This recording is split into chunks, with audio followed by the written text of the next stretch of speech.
யாரோ மனதிலே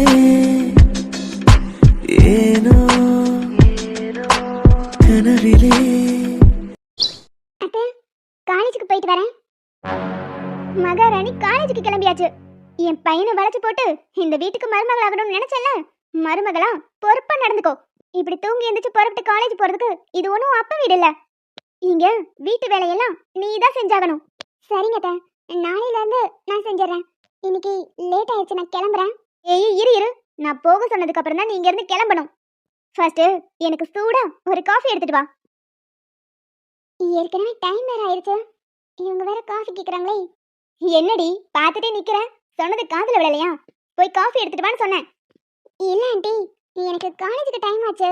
நான் நாளையில இருந்து வேலையெல்லாம் கரெக்டா பாத்துறேன். இன்னைக்கு ஒரு நாள் மட்டும் விட்டுருங்களேன். உன் இஷ்டத்துக்கு இருக்கிறதுக்கு இது ஒன்றும் அப்பா வீடு கிடையாது. இங்க நான் சொல்றது கேட்டுக்கிட்டு இருந்தா மட்டும் இரு, இல்லைன்னா மொத்தமா உன் அப்பா வீட்டுக்கே போயிரு. என்ன காஃபி எடுத்துட்டு வர போறியா, இல்ல உன் அப்பா வீட்டுக்கு கிளம்ப போறியா? இருங்கத்த, இப்ப எடுத்துட்டு வந்துடுறேன். இருடி, இன்னைக்கு நீ எப்படி டைமுக்கு காலேஜ் போறேன்னு நானும் பாத்துறேன். என் பையன் என்னைக்குமே என் பேச்ச தட்டினதே இல்ல, ஆனா அவனையும் எதிர்த்து பேச வச்சுட்டல. நீங்க இருக்கிற வரைக்கும் ஒவ்வொரு நாளும் புழு மாதிரி துடிக்கணும். அத பார்த்து உன் குடும்பமே கண்ணீர்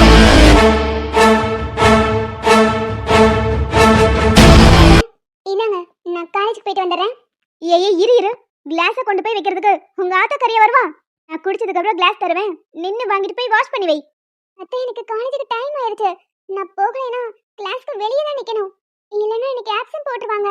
அதுக்கு நான் என்ன செய்ய முடியும்? அதுக்கு மகாராணி கொஞ்சம் நேரத்தோட வந்திருக்கணும். இவளை இதோட விடக்கூடாதே. தூ தூ தூ, காஃபியா போட்டிருக்கா காஃபி. சீ, பச்சை தண்ணி மாதிரி இருக்கு. எரியுதே, எரியுது. எது எரியுதா? காஃபியை பச்சை தண்ணி மாதிரி ஆத்தி கொண்டு வந்துட்டு எரியுதா சொல்ற? இல்ல அத்தை, காஃபி சூடா தான் இருந்துச்சு. ஓ, அப்ப நான் போய் சொல்றேனா? இல்ல இல்ல, நான் அப்படி சொல்ல வரல. ஒரு காஃபி கூட ஒழுங்கா போட தெரியாது, உன் வீட்ல இத கூட சொல்லி கொடுக்கலையா? முதல்ல ஒழுங்கா எப்படி காஃபி போடுறதுன்னு கத்துக்கோ, அதுக்கப்புறம் நீ படிச்சு கிழிச்சா போதும். உள்ள போ. இல்ல, எனக்கு காலேஜுக்கு டைம் ஆயிடுச்சு, நான் மெதுவா கத்துக்கிறேன். இப்போ இத வாஷ் பண்ணிட்டு நான் காலேஜ் கிளம்புறேன். எது இப்படியே போறியா? என் வீட்டு மருமக இப்படியே வெளியே போனா 4 பேர் கேவலமா பாப்பாங்க. ஒழுங்கா உள்ள போய் குளிச்சுட்டு ட்ரெஸ் மாத்திட்டு கிளம்பு. இதுக்கு மேல காலேஜ் போறது ஒண்ணுதான், போகாது ஒண்ணுதான். நிச்சயமா லேட் ஆயிரும். நாளைக்கு கொஞ்சம் சீக்கிரமா இருந்துச்சு வேலையை முடிச்சுட்டு கிளம்பிடலாம். இவ இப்ப வந்தா? வாமா மகா, நீ எப்ப வந்த? அதெல்லாம் வர வேண்டிய நேரத்துல கரெக்டா தான் வந்திருக்கேன். ஆர்த்தி, காலேஜ் போல? போகணும்க்கா, ஆனா காஃபி மேல கொட்டிருச்சு, ஏற்கனவே டைம் ஆயிருச்சு. அதான் இன்னைக்கு ஒரு நாள் லீவ் போடலான் இருக்கேன். லீவா? எதுக்கு? அதெல்லாம் ஒண்ணு வேண்டாம், நான் உன்னை கார்ல டிராப் பண்ணிடுறேன். நீ போய் ட்ரெஸ் மட்டும் வாஷ் பண்ணிட்டு வா. ஏமா மகா, அவதான் காஃபி கொட்டிட்டு இப்படி நிக்கிறாளே, பார்த்தா தெரியல. அவளா ஒண்ணு இன்னைக்கு காலேஜ் போக வேண்டாம். ஆர்த்தி, போன்னு சொன்னேன். சரிக்கா. மகா, நீ இது வரைக்கும் எங்க வீட்டுக்கு வந்ததே இல்ல, திடீர்னு வந்திருக்க. உன்னை மருமகளாக்கி இந்த வீட்டுக்கு அழைச்சிட்டு வரணும்னு நினைச்சேன். ஆனா பாரு, அவ வந்து சேர்ந்திருக்கா.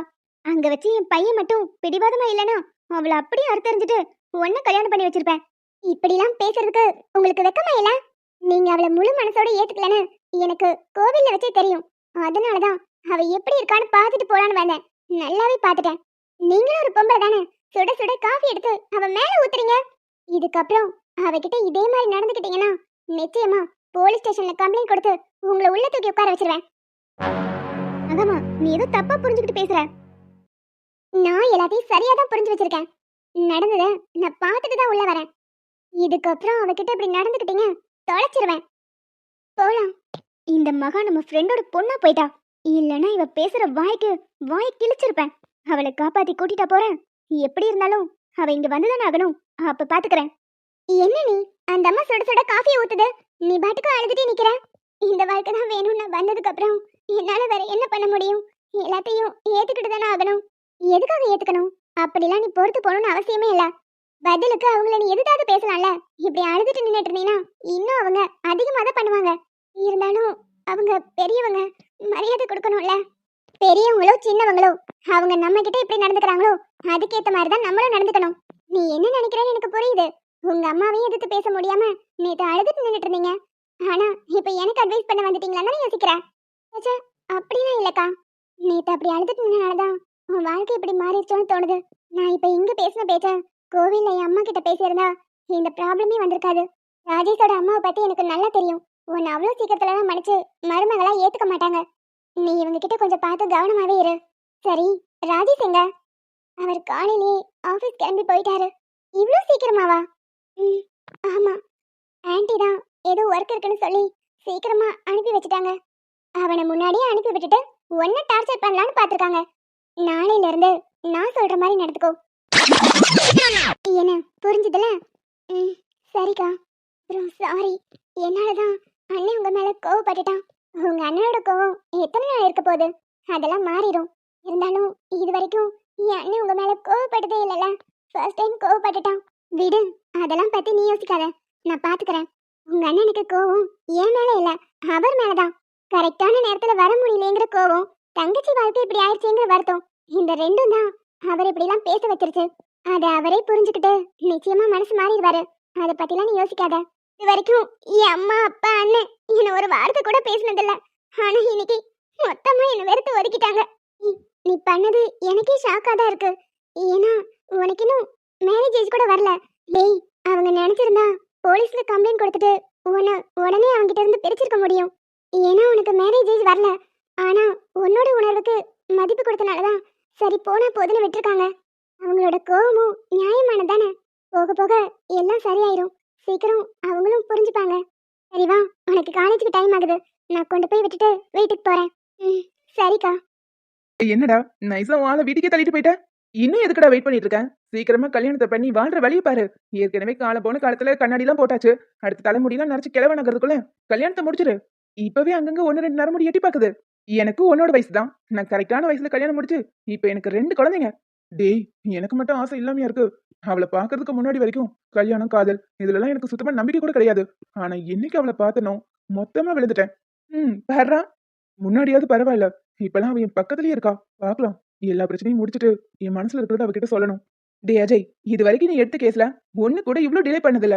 ஆனா இது மட்டும் தான் இழுன்னு இழுத்துக்கிட்டே இருக்கு. சீக்கிரம் முடிக்கிற வழியை பாரு. அதெல்லாம் அண்ணன் முடிச்சிட்டாரு. ஏ கல்லு, நீ வருவேன்னு எதிர்பார்க்கவே இல்ல. ஏங்க, உங்களுக்கு எத்தனை தடவை சொல்றது கல்லு முள்ளு பல்லுன்ட்டு? ஒழுங்கா முழு பேர் சொல்லி கூப்பிடுங்க. சரி சரி, கோச்சுக்காதடி. நீ சர்ப்ரைஸா வந்திருக்கியா? அதான் ஒரு ஆர்வத்துல அப்படி கூப்பிட்டுட்டேன். என்ன விஷயம் திடீர்னு வந்திருக்க? நம்ம பசங்கள தான் உங்க அம்மா பாத்துக்கறாங்கல்ல, அதான் திரும்பவும் டியூட்டில ஜாயின் பண்ணலாம்னு வந்திருக்கேன். ஏண்டி, அதுக்கு ஒரு ஃபோன் பண்ணிட்டு வர மாட்டேன்? திடீர்னு சொல்லாம கொள்ளாம வந்திருக்கேன். ஆமா, இப்ப இங்க எங்க தங்க போற? வேற எங்க? ஹாஸ்டல்ல தான். நீங்க எதுக்கு ஹாஸ்டல்ல தங்கிக்கிட்டு? கார்த்திக் கூடயே இருங்க. உங்க வீடு நீங்க ஆபீஸ் மாதிரி யூஸ் பண்ணிட்டு இருக்கீங்க. அங்க வந்து நான் இப்படி இருக்கிறது? அதனால என்ன, நீங்க அங்க வந்து தங்கிக்கோங்க. நான் அம்மா அப்பா கூட தான் இருக்கேன். அதனால உங்களுக்கு எந்த தொந்தரவும் இருக்காது. அப்படிங்கிறீங்களா? சரி, ஓகே. அப்புறம் அஜய், கேஸ் தான் முடிச்சாச்சுல, இன்னமும் ஏன் அதெல்லாம் சப்மிட் பண்ணாம இருக்கீங்க? நான் இந்த கேஸ் ஃபைல சப்மிட் பண்றதுக்கு முன்னாடி ஒரு சின்ன காரியம் செஞ்சு முடிக்க வேண்டியது இருக்கு. அதை முடிச்சதுக்கு அப்புறம் தான் இந்த கேஸை நான் ஃபினிஷ் பண்ணுவேன். ஏன் மச்சான், அப்ப கேஸை ஃபினிஷ் பண்ணிட்டியா? கூடவே இருக்கேன், எனக்கு தெரியல. ஏங்க, டிடெக்டிவா இருந்தா மட்டும் பத்தாது, கொஞ்சம் மூளையும் யூஸ் பண்ணணும். சரி சரி, ரொம்ப டேமேஜ் பண்ணாத. ஆமா, நீ வந்ததாவது தற்செயலாம் இல்ல இவன் தான் வர சொன்னானா? பரவாயில்ல, உங்களுக்கு கொஞ்சம் மூளை இருக்குன்னு இப்ப நிரூபிச்சிட்டீங்க. ஏய், எதுக்குடா என் பொண்டாட்டி வர சொன்னேன்? சொல்லவே இல்ல. எல்லாம் ஒரு காரணமா தான் மச்சான். வெயிட் பண்ண சொல்றேன். டாக்டர் தீபிகாவோட சிஸ்டர் தான் அந்த ரம்யா. அவங்களுக்கும் இந்த கேஸுக்கும் ஒரு சின்ன லிங்க் இருக்கு. அது என்ன எனக்கு தெரியும். அந்த ரம்யா வீட்டுக்கு வேலை செய்யறதுக்கு ஒரு ஆள் வேணும்னு சொல்லி கேட்டிருக்காங்க. அதுக்கு பதிலா நீங்க அங்க போறீங்க. என்னது, என் பொண்டாட்டி வேலைக்காரியா போகணுமா? சும்மா இருங்க. டேய், என் பொண்டாட்டி நர்ஸுடா. அவளை போய் அங்க வேலைக்காரியா நடிக்க சொல்ற? இப்ப வேற ஆள் தேடுறதுக்குள்ள டைம் இல்ல. சோ அதுக்காக தான் சிஸ்டரை வர வச்சிருக்கேன். சிஸ்டர், உங்களுக்கு ஓகே தானே? முடியாதுன்னா சொல்லுங்க, வேற யாராவது கூட அனுப்பலாம். நான் போக ரெடி தான். ஏய் லூசா நீ, உனக்கு ஏதாவது ப்ராப்ளம் வந்துச்சுன்னா? டேய், எனக்கு என்னமோ ரிஸ்கா தெரியுது. அவ என் பொண்டாடிடா. அவளை நம்பி 3 குழந்தைங்க இருக்காங்க. ஏய், உனக்கு 2 குழந்தை தானே? டேய், அவளுக்கு நானுமே குழந்தை மாதிரி தான்டா. ஏய், பயப்படாத, எந்த பிரச்சனையும் வராது, நான் பாத்துக்கிறேன். அலர்ட் டிவைஸ அவங்க கையில கொடுத்து வச்சிருக்கேன். அவங்க ஒரு பட்டன் பிரஷ் பண்ணா போதும், நமக்கு உடனே அலாரம் அடிக்க ஆரம்பிச்சிடும். அதனால எந்த பிரச்சனையும் வராம நம்ம தடுத்துடலாம். டேய், இருந்தாலும் என் பொண்டாட்டி அனுப்புறதுக்கு எனக்கு பயமா இருக்குடா. யோ, சும்மா இருயா. அண்ணே, அவர் பேசுறதெல்லாம் காதுல வாங்கிக்காதீங்க. நான் போறேன், எனக்கு எந்த பிரச்சனையும் இல்ல, நான் பாத்துக்கிறேன். சரிம்மா, நீ அலர்ட் டிவைஸ மட்டும் எப்பவுமே கையில வச்சுக்கோ. சரிங்க அண்ணே. எனக்கு ஹாஸ்பிடல் பக்கம் உடம்பு சரியில்லையா என்ன? உடம்பெல்லாம் நல்லா தாண்டி இருக்கு, ஆனா மனசுதான் சுத்தமா சரியில்லை. ஒரே பதட்டமா இருக்கு. எப்ப என்ன ஆக போதோங்கிற பயத்திலேயே நான் இருக்கேன். எந்த நிமிஷம் வேணாலும் நமக்கு பிரச்சனை வரலாம். அக்கா, அதெல்லாம் நீ பயப்படாத, எல்லாத்தையும் நான் பாத்துக்கிறேன். செஞ்ச தப்பெல்லாம் ஒத்துக்கிட்டு அவங்க கிட்ட மன்னிப்பு கேட்டுரு. அட்லீஸ்ட் உனக்கு தண்டனையாவது குறையும். இல்லனா உன் கூட சேர்ந்து உனக்கு சப்போர்ட் பண்ற பாவத்துக்கு நானும் சேர்ந்துதான் மாட்டுவேன். அக்கா, நீ பாட்டுக்கு இப்படி சத்தமா பேசாத, யாராவது கேட்டுற போறாங்க. 2 வாரத்துக்கு முன்னாடி அந்த கார்த்திக் வந்திருந்தாரு. எனக்கு என்னமோ அவங்களோட சந்தேகம் மொத்தமும் என் பக்கம் திரும்பிருச்சோன்னு தோணுது. இன்னும் கொஞ்சம் அலசி ஆராய ஆரம்பிச்சிட்டாங்கன்னா மொத்தமா மாட்டிடுவோம். ஆனா நம்ம செஞ்சுட்டு இருக்கிறது தப்புதான். நீ தயவு செஞ்சு திருந்துற வழியை பாரு. நீ என் கூட பிறந்தவளா போயிட்ட, அதனாலதான் அமைதியா இருக்கேன். நீ செஞ்ச தப்பெல்லாம் அவங்க கிட்ட ஒத்துக்கிட்டு நீ சரணடைறதான் உனக்கு நல்லது. அட்லீஸ்ட் தண்டனையாவது குறையும். இல்லைன்னா பிரச்சனைக்கு மேல பிரச்சனை வந்துட்டே தான் இருக்கும். நீ பயந்து பயந்து என்ன காட்டி கொடுத்துறாத. ஒருவேளை உங்ககிட்ட அவங்க வந்து விசாரிச்சா கூட நீ பதட்டப்படாம ஆன்சர் பண்ணினா அவங்களுக்கு உன் மேல சந்தேகமே வராது. தீபி, லூசு மாதிரி பேசாத. ஏற்கனவே அவங்களுக்கு என் மேல டவுட் வந்தனாலதான் வீடு வரைக்கும் வந்து செக் பண்ணிட்டு போயிருக்காங்க. அந்த அஜய் ரொம்ப கிளவரான ஆளு. இப்போதைக்கு எல்லாமே கெஸ் பண்ணிருப்பாரு. எனக்கு தெரிஞ்சு உண்மை எல்லாத்தையுமே அவர் கண்டுபிடிச்சிருப்பாரு. இருந்தாலும் இன்னும் விட்டு வச்சிருக்காருன்னா ஏதோ ஒரு காரணம் இருக்கு. அவரோட அடுத்த விசாரணை என்கிட்ட தான் இருக்கும். நீ சொல்ற அளவுக்கு அவன் ஒன்றும் பிரில்லியன்ட் கிடையாது. ஒருவேளை அப்படி இருந்திருந்தா இந்நேரம் அவன் எல்லாத்தையும் கண்டுபிடிச்சு கேஸை க்ளோஸ் பண்ணிருப்பான். நீ அவரை தப்பா புரிஞ்சு வச்சிட்டு இருக்க. அப்படிலாம் ஒருத்தரோட மதிப்பை நம்ம குறைச்சி எடை போட முடியாது. அவர் அமைதியா இருக்காருன்னா அதுக்கு பின்னாடி நிச்சயமா ஏதோ ஒரு காரணம் இருக்கு. எனக்கு என்னமோ புலி பதுங்கிறது பாயிரதுக்குன்னு தோணுது. நிச்சயமா அவர் நம்ம உண்மையை கண்டுபிடிச்சு வெளியே கொண்டு வரதான் போறாரு. நீயும் நானும் மாட்டிக்கிட்டு முழிக்க தான் போறோம். எனக்கு அந்த கிருஷ்ணாவையும் குழந்தையும் நினைச்சா ரொம்ப பாவமா இருக்கு. உன்னால வேற ஏதாவது பிரச்சனை வந்துச்சுன்னா நானே உன்னை பத்தின உண்மையை வெளியே சொல்லிடுவேன். ஓ, கதை அப்படி போகுதா? இப்போ அவர் மேல உள்ள சிம்பத்தில தான் நீ இப்படிலாம் என்கிட்ட எதிர்த்து பேசிட்டு இருக்க. ஆமா, அப்படி கூட வச்சுக்கோ. வெறும் சிம்பத்தி தானா? இல்ல சிச்சி, நீ நினைக்கிற மாதிரி எதுவும் இல்ல. அந்த ஆள் பாவம் குழந்தைய தனியா வச்சுட்டு கஷ்டப்பட்டுட்டு இருக்காரு. அதை பார்க்கும்போது எனக்கே அவ்வளவு வருத்தமா இருக்கு. பாவண்டி அவரு. அதுக்காக தான் சொல்றேன், மேலும் மேலும் பிரச்சனையை கொடுக்காத. முடிஞ்ச அளவுக்கு பிரச்சனையை முடிக்கிற வழியை பாரு. எல்லா தப்பையும் ஒத்துக்கிட்டு நீ அவங்க கிட்ட மன்னிப்பு கேட்டா கூட அவங்க மன்னிச்சிருவாங்கன்னு தான் தோணுது. குடும்பத்துல இருக்கிற எல்லாருமே அவ்வளவு நல்லவங்களா இருக்காங்க. சரி சரி, நீ அட்வைஸ் பண்ணதெல்லாம் போதும், கிளம்பு. போறேன்டி. போறதுக்கு முன்னாடி ஒண்ணு மட்டும் சொல்றேன். உன்னால அவங்களுக்கு ஏதாவது பிரச்சனை வந்துச்சு உனக்கு எதிரா நானே நிப்பேன். இந்த மேடம் கொஞ்சம் நல்லவங்களா தான் இருக்காங்க. அவங்க தங்கச்சி தப்பு பண்ணாலும் அவங்களுக்கு எதிராக நிக்கிறத பார்க்கும்போது நிச்சயமா இவங்க கிட்ட இருந்து உண்மையை வாங்கிடலாம். கையில நீ விஷயத்துல என்ன நடந்துச்சுங்கிறத இவங்க மூலமா நம்ம தெரிஞ்சுக்கலாம். இப்ப இவங்கள ஃபாலோ பண்ணி போகணுமே. ஆட்டோ நில்லுங்க. யாரும் இருக்கிற மாதிரியே தெரியலையே. இவங்க மட்டும் எதுக்காக தனியா இருக்கணும்? உங்க ஃபேமிலியோட இல்லாம இவங்க எதுக்காக இங்க வந்து தனியா இருக்காங்க? தீபிகாக்கு எதிரா ஏதாவது ஒரு தடையும் கிடைக்குதான்னு தேடி பார்க்கலாம். ஆ! ஆஹா, ஐயோ அம்மா! ஆஹா, வேகமா அடிச்சிட்டேன் போலயே. வலி தாங்க முடியல. ஏதோ சத்தம் கேக்குதே.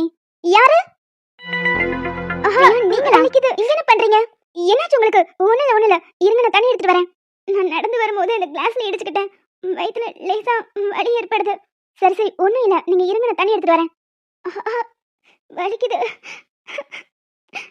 ஒண்ணுல ஃபர்ஸ்ட் இந்த தண்ணி குடிங்க, எல்லாம் சரியாயிரும். இப்போ நீங்க ஓகே தானே? ஓகே தான். இப்போ கொஞ்சம் பெட்டரா இருக்கு. சரி சரி, கொஞ்ச நேரம் உட்காருங்க. நீங்க பிரெக்னெண்டா இருக்கீங்களே, இப்படியே கவனக்குறைவா இருக்கிறது? அம்மா, எதுக்காக என்ன பார்க்க வந்திருக்கீங்க? டோர் கூட நாக் பண்ணாம உள்ள வந்திருக்கீங்க. அது அது வந்து சாரி. நீங்க ஓ, ஹாஸ்பிட்டல்ல இருந்து என்ன ஃபாலோ பண்ணிட்டு வரீங்களா? சாரி. It's okay. இப்போ உங்களுக்கு என்ன வேணும்? அது அது வந்து நான் ஒன்றும் சிங்கமோ புளியோ இல்லை.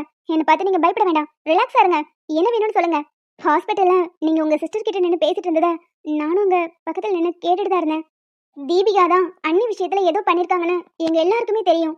நிச்சயமாக அது உங்களுக்கும் தெரிஞ்சிருக்கும். அஜய் ஒரு பக்கம் அஃபிஷியலாக ட்ரை பண்ணிட்டு இருந்தாலும் எல்லாருமே அவங்கவுங்க சார்பில் இருந்து அன்னைக்கு என்ன நடந்துச்சுங்கிற உண்மையை தெரிஞ்சுக்க நினைக்கிறோம். அப்படி எங்கள் அண்ணி விஷயத்தில் என்னதான் நடந்துச்சுன்னு எங்களுக்கு தெரிஞ்சாகணும். இந்த உண்மையெல்லாம் எனக்கு தெரியும்னே வச்சுப்போம். எந்த நம்பிக்கையில நான் உங்ககிட்ட உண்மையை சொல்வேன்னு நீங்க என்ன தேடி வந்தீங்க? கூட பிறந்தவளை விட்டு கொடுக்க முடியாம வேணா நீங்க அமைதியா இருக்கலாம். ஆனா அவ பண்றதெல்லாம் தப்புன்னு நீங்க அவங்களுக்கு எடுத்து சொன்னதை நான் கேட்டுட்டு தான் இருந்தேன். உங்களை நம்பிதான் உங்களை தேடி வந்திருக்கேன். தயவு செஞ்சு அண்ணி விஷயத்துல என்ன நடந்துச்சுங்கிற உண்மையை என்கிட்ட சொல்லுங்களேன். நீங்க என்னை மன்னிச்சிருங்க. என் வாயில இருந்து எந்த உண்மையும் வராது.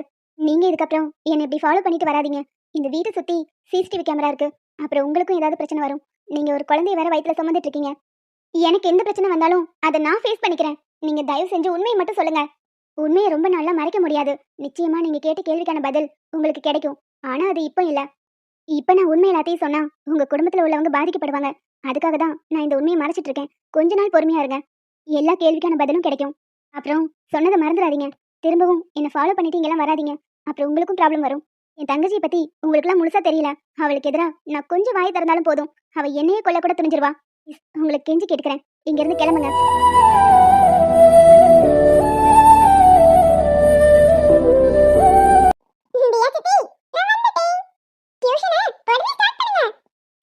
என் மகளை பாத்தியா எவ்வளவு ஆர்வமா இருக்கான். ஆனா நீ என்னடா கணத்துல கை வச்சுட்டு போஸ்ட் கொடுத்து உட்காந்துட்டு இருக்க. ஸ்டார்ட் பண்ணு. என்னத்த என்ன வேணாலும் ஸ்டார்ட் பண்ணலாம்.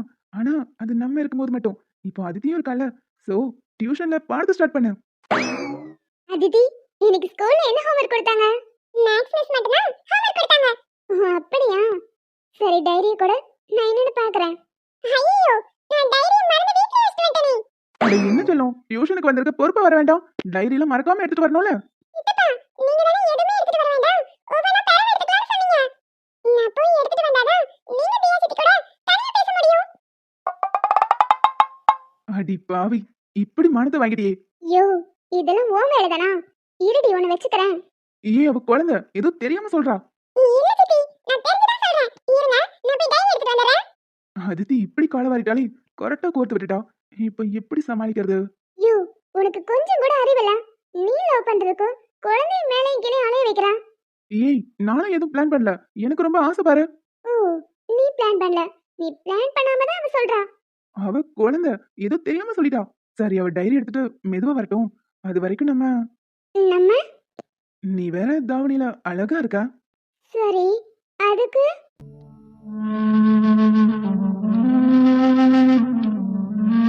ஓ, மனசுக்குள்ளே என்ன தேடி யோசிக்காம சொல்லித்தல. இல்லடி, சும்மா 4 வார்த்தை பேசிட்டு இருக்கலாம்னு சொல்ல வந்தேன். ஓ, அப்படி சொல்ல வந்தியா? நான் கூட என்னென்னமோ நினைச்சிட்டேன். நீ எதை நினைச்சிருப்பேன்னு எனக்கு தெரியாது. அதுக்கு கூட நான் ரெடி தான். ஐயோ,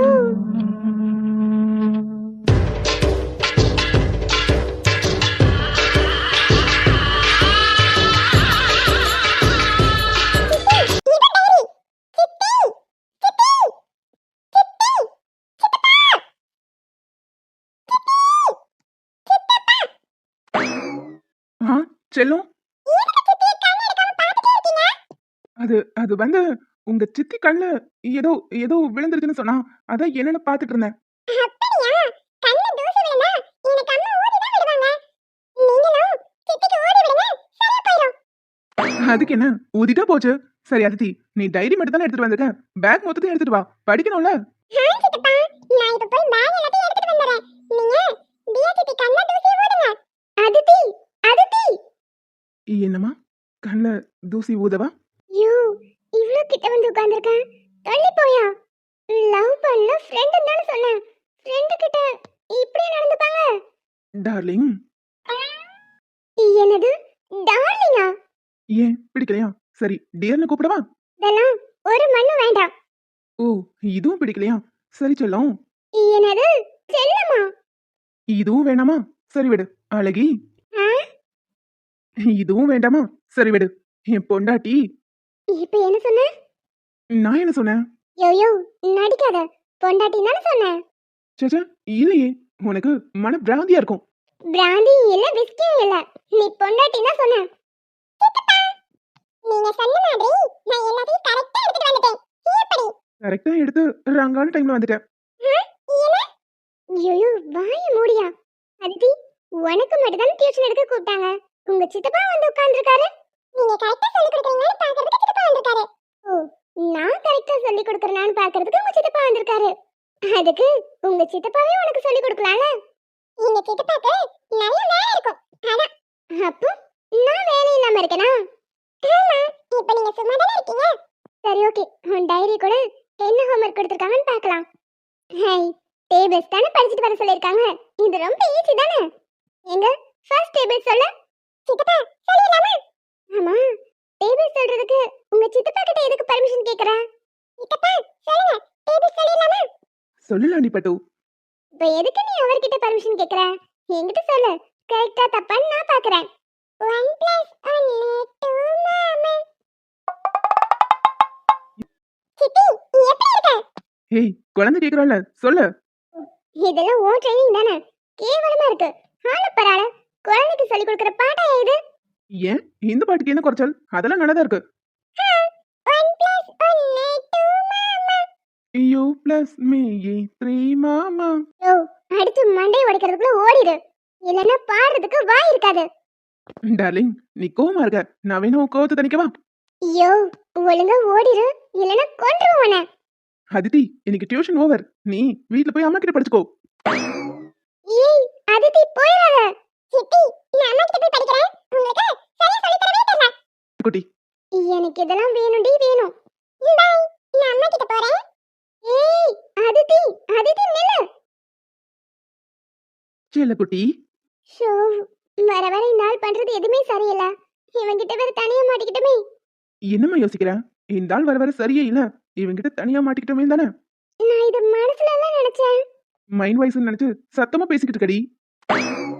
சரி, அதான் டியூஷன் முடிஞ்சிருச்சுல, நீ மட்டும் எதுக்கு உட்கார்ந்துட்டு இருக்க? கிளம்பு. நீ அதித்திக்கு எடுத்து டியூஷன் முடிச்சிருச்சு, நான் உனக்கு டியூஷன் எடுக்க வேண்டாம்? என்ன நீ எனக்கு டியூஷன் எடுக்க போறியா? சொல்லி கொடுக்க வேண்டியது நிறைய இருக்கு. என்ன சொல்லி கொடுக்க போற? என் கண்ணை மட்டும் பார்த்துட்டே இரு, புரியும். மின்னல் ஒரு கோடி எந்த நோய் தேடி வந்ததே, ஓ லட்சம் பல லட்சம் பூக்கள் ஒன்றாக பூத்ததே, உன் வார்த்தை தேன் வார்த்ததே, மௌனம் பேசியதே, குளிர் தின்றல் வீசியதே, ஏழை தேடிய ராணி நீ என் காதல் தேவதையே.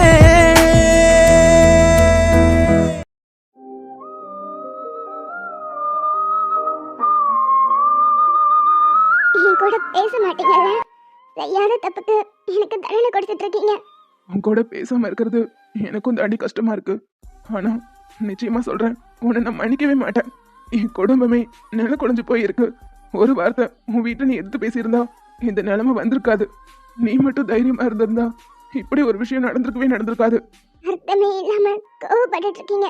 அவங்க 2 பேரும் விரும்பிதான் கல்யாணம் பண்ணிருக்காங்க. நானே நினைச்சிருந்தாலும் தடுத்திருக்க முடியாது. நீ நினைச்சிருந்தா அதை தடுத்து நிறுத்தி இருக்கலாமாதான். ஆனா நீ அதை பண்ணல. உன்னோட வாழ்க்கையை காப்பாத்திக்கணும்னு நினைச்சிட்ட. நீங்க புரிஞ்சுக்காம என் மேல கோவப்பட்டு இருக்கீங்க. அந்த இடத்துல நான் இல்லவே இல்லை.